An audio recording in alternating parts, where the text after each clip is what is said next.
റൈറ്റിങ്ങിൻ്റെ ഏറ്റവും വലിയ ഗുണം ഞാൻ പറഞ്ഞുതരാട്ടോ. It gives you clarity of thoughts. നിങ്ങൾക്കൊരു പ്രശ്നം ഉണ്ടെന്ന് വിചാരിച്ചോ, ഒരു പുസ്തകം എടുത്തിട്ടാണ്ട് എഴുത്. What is my problem, number 1, number 2, number 3, number 4. 4 കഴിഞ്ഞാൽ തീരും. അപ്പം നമുക്ക് തന്നെ മനസ്സിലാവും ഇതാണല്ലേ എൻ്റെ പ്രശ്നം. അതുവരെ ഫ്രണ്ടിനെ വിളിച്ചിട്ട് പറയും എനിക്ക് എന്താണെന്ന് അറിയില്ല, എന്തോ പോലെ ഒക്കെപ്പാട് ആലോചിച്ചിട്ട് എന്ന് പറയുന്ന സാധനം ക്ലാരിറ്റി വരും. ക്ലാരിറ്റി വന്നിട്ട് ഞാൻ പ്രോബ്ലം സോൾവ് ചെയ്യുന്ന ഒരു മെത്തേഡ് ആദ്യം വരട്ടെ, എന്നിട്ട് ഗോൾ സെറ്റ് ചെയ്യേ.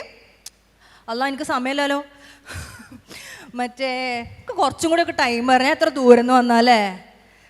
അപ്പോൾ മറ്റേ ആ കുട്ടിക്ക് മാത്രം എന്നെ ഇപ്പം ഇഷ്ടമായിക്കണു.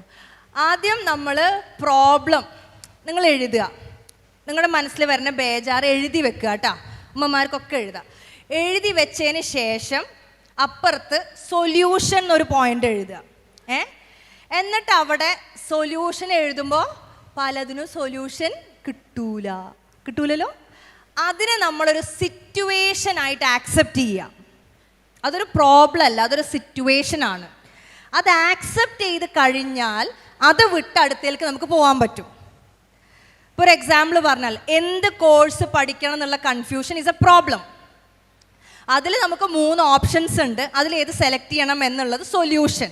ഓക്കെ, എൻ്റെ ബെസ്റ്റ് ഫ്രണ്ട് വേറൊരു കോളേജിൽ പോയി ചേർന്നു, അത് പ്രോബ്ലം അല്ല, അതൊരു സിറ്റുവേഷനാണ്. You got to accept that reality. മനസ്സിലായോ? മനസ്സിലാവണുണ്ടോ?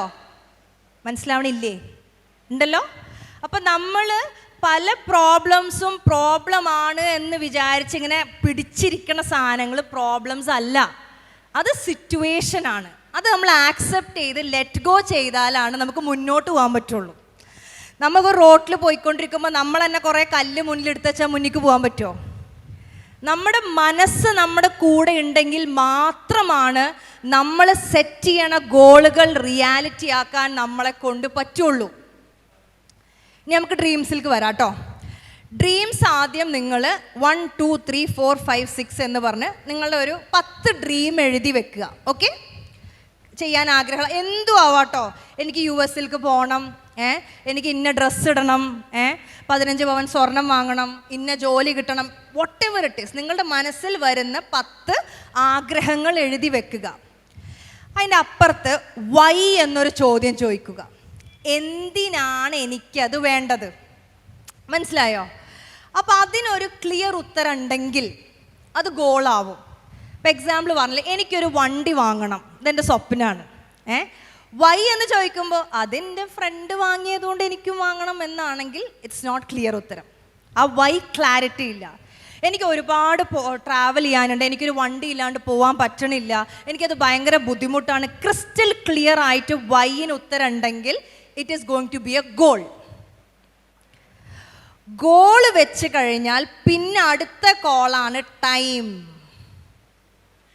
സ്വപ്നം ടീനേജിൽ കണ്ടിട്ട് 70ാമത്തെ വയസ്സിലും അതേ സ്വപ്നം കാണുന്ന ആൾക്കാരുണ്ട്.